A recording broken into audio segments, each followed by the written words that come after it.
Get your nipples ready. It's about to get silly in here.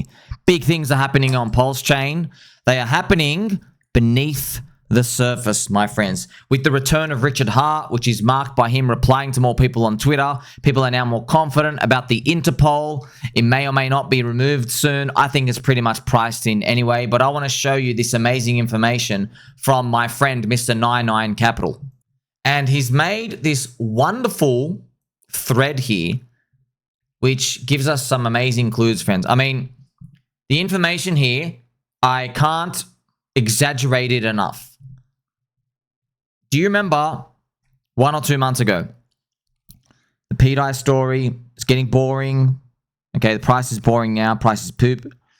But I was saying we are due for a NineIronCapital thread, which leads us in a new direction, discovers more things that are actually happening. Not opinions, actually stuff happening. Guess what? It's actually happening.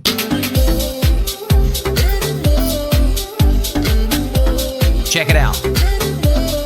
Between the upgrade of PulseChain's bridge UI and the scanner, there was a multi-chain, multi-protocol DeFi platform launched that is integrated into PulseChain's Layer 2. And it has some cool functions. Vaults, so you can put tokens in. Staking, so you can earn yield. But oops, don't call it yield, more like fees. We don't want to call it yield because of the Evil Genius Stablecoin Act. They banned giving out yield. So, okay, we don't call it yield, okay? Call it poop pellets. You put your token somewhere on the internet, you open up your hand, you get poop pellets, pellets of poop. They might be worth something. Never know. There's AMM, which is ass market makers. Unisoy is an AMM. PulseX is an AMM. So if there's an AMM functionality here, it will enable swapping from the coins. Perhaps like Aave, where you can like swap between different collateral coins within the system. Lending, borrowing is also in here. Harvesting. And he writes pDAI to $1 is inevitable. Now, I don't know, friends, okay? I don't know about that, right? I'm just a man with a ping pong racket who believes in the blockchain, who believes in orange juice. And I've got to tell you this, right? This might imply something big is being prepared for a stupid coin such as pDAI, which is very stupid. I've got to remind you as well, right? Blockchain is speech, friends. Blockchain is speech. Richard Hart, founder of PulseChain, said this many times. He went to court against Gary Gensler, the semen demon himself. He had like 40,000 HP. He was able to knock him down. Richard Hart, blockchain is speech. He always says that. By the way, why did we sacrifice for PulseChain? Freedom of speech, free speech, freedom of movement. You see? If you're a CryFag, CryFags like to open their buttholes on Twitter and be negative all day.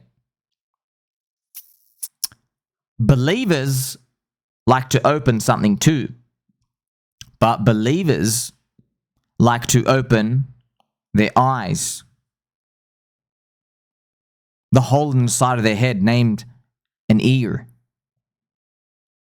You open your eyes and your ears. You can see the stuff on the actual blockchain. There are people who, unfortunately, mostly bots, NPCs, general crowd, they hang off Richard Hart's every Twitter word. But if you just go check the blockchain, that's why I showed you NineIronCapital. All these beautiful things are being built. Look at this smart contract stuff is discovered. NineIronCapital is he's a mystical, magical character within PulseChain community. Unknown identity, secret, comes out of nowhere. He's basically like, he's got like a lead role. Always is able to like conjure what the hell's been like being implemented and what's coming up. You got to remember, friends, they're looking at so many transactions, one thing wrong, and everything blows up. So that's why the consistency from the work he produces is worth paying attention to. Okay? And yeah, it does get me excited where he says pDAI to $1 is like inevitable. It does get me excited. Right? He could be a final boss. He could be. But he said I was going to be the final boss. But that's exactly what the final boss would say, isn't it? Look, to start, somebody installed this multi-chain DeFi protocol on Arbitrum several months ago. Look, this protocol was updated 18 days ago.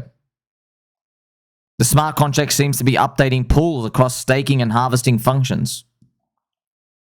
Notably, all of this happened within 2 meaningful updates for PulseChain. Coincidentally, it was when our new friends disappeared to Catalina Island. As always, we have to stay focused.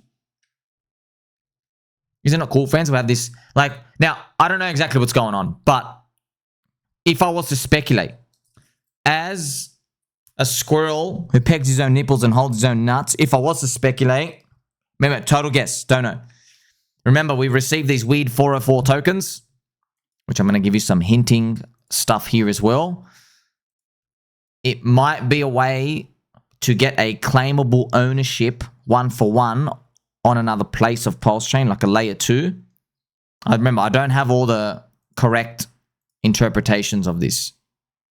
But that's just one idea where, like right now, friends, there's this controversy with Atropa and the pDAI with the bonding.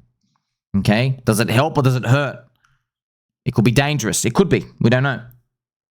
So, it is possible. Remember, Richard Hart in the 33 tweet FUD storm, he suggested, hey, if someone really wants to,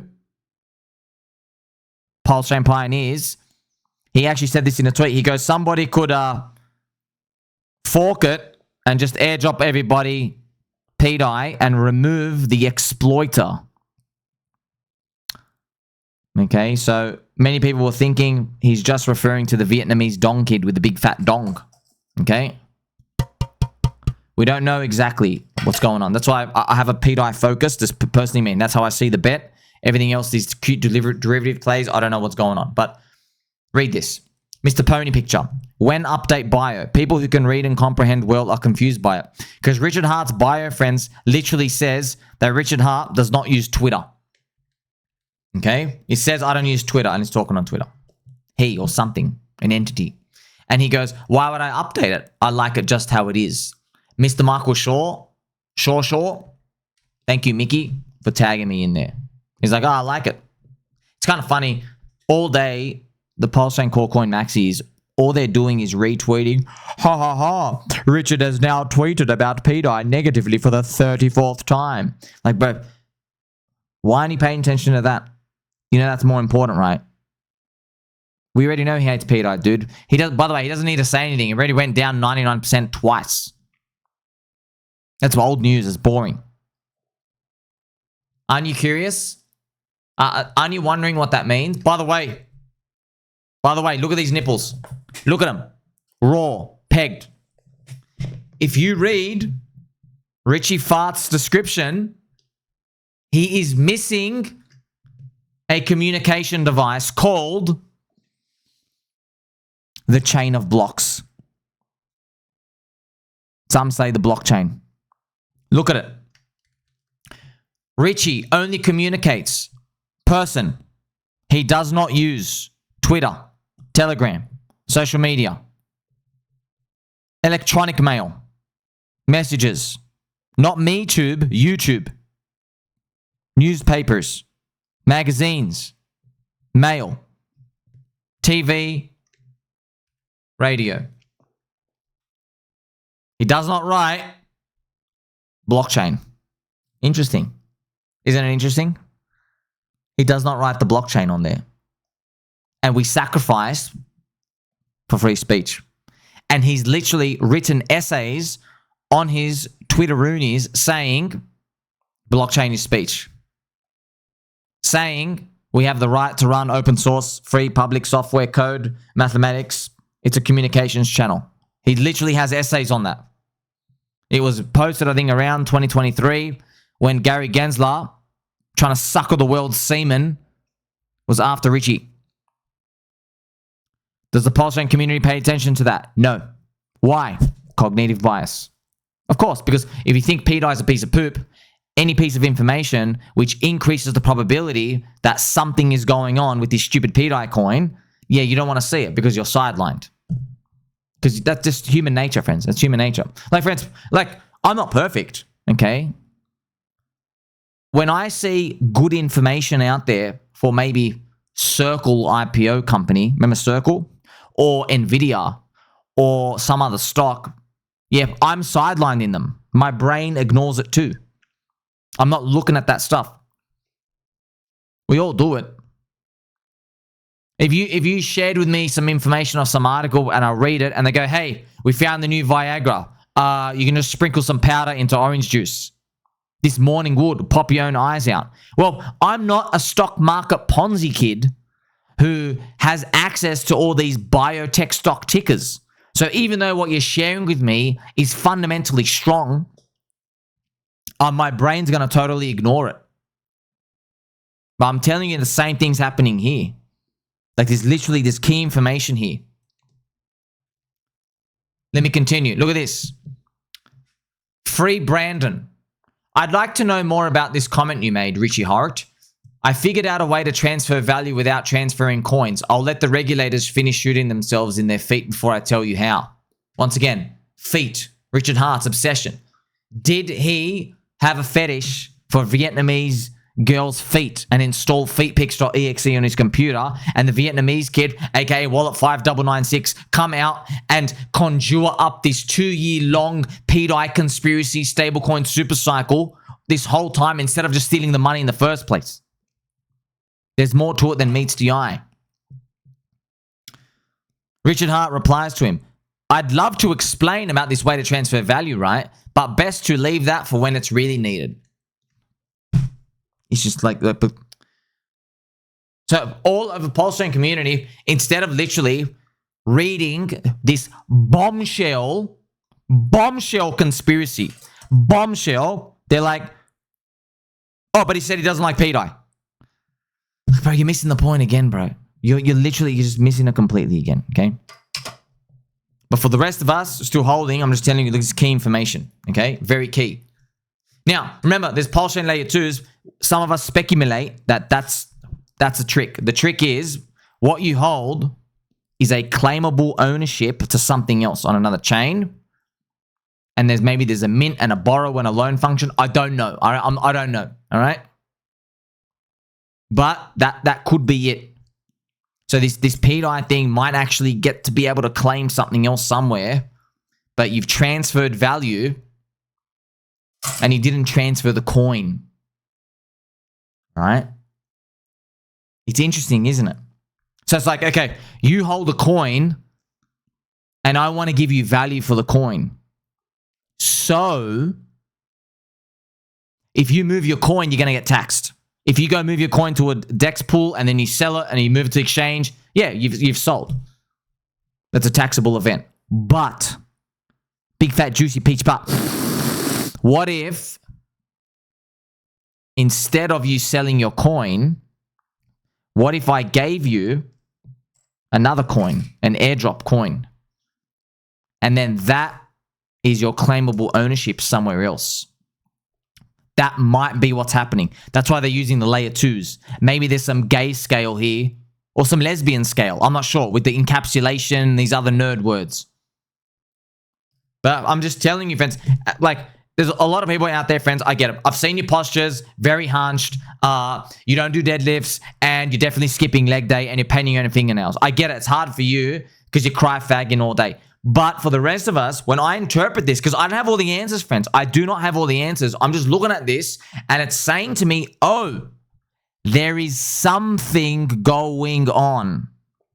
The best part is, friends, like you're literally looking at, okay, pDAI is 0.27 cents. Okay, it's literally, that is a 0.27 7% chance of $1 payout. That's what the market is saying. It's like a prediction market, okay? It's like buying pDAI means you're voting yes on a prediction market to will pDAI get to $1. All right?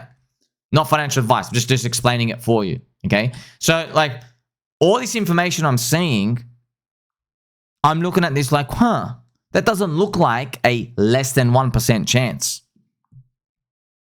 You know, everyone's trying to argue about what percent chance it does look like. Okay, well, we don't know that, but to me, even if it's 10% chance, that's a 38x return from today, even if it was a 10% chance.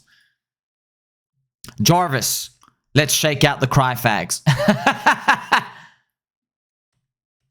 Some people get it, many people don't. Remember I told you about those airdrop 404 tokens? Yeah, people have then asked, Mr. Cryptos, so what are these 404 tokens on the new scanner? I have no idea. I'm just sending a message for everyone as well, friends. You're better off, look, don't ask him questions about pDAI. Okay? You can do what you want, free country, free world, just don't waste your breath. Okay? Because I'm just telling you why. You're shooting yourself in the foot. He's not going to break, number one. Number two, okay, the more questions you ask, the more you raise the probability that a non-believer who the PulseChain pioneers tried so hard to shake out, the more questions you ask, you raise the odds that one of the retardio non-believers who sold get back in and become heavier weight later on. Okay, it defeats the whole purpose of the shakeout. Okay, so that's why, friends, you already know the bet. It either works or it doesn't. But actually, so I know what people really want. I'm not a silly witty, friends. I get it. Okay, what people want to do is they're prying and prying and prying. They're trying chipping away so that they can get a little piece of key information. So that they have their extra savings out there. They want to go throw it in more and get they want to get confirmation that the probability is high enough. You know what I mean? They want him. They want him to say, you know what? It could be 50-50. They just want him to say something like that because they know the market odds are less than 1%. I don't think he'll budge, but I don't know anything. All right. So there's amazing stuff happening. And yeah, there's no point bragging about it because all those non-believers who left, you don't want them in now. They'll buy higher. You and I are still going to make it. Like, subscribe, belly button all. Catch you in the next one.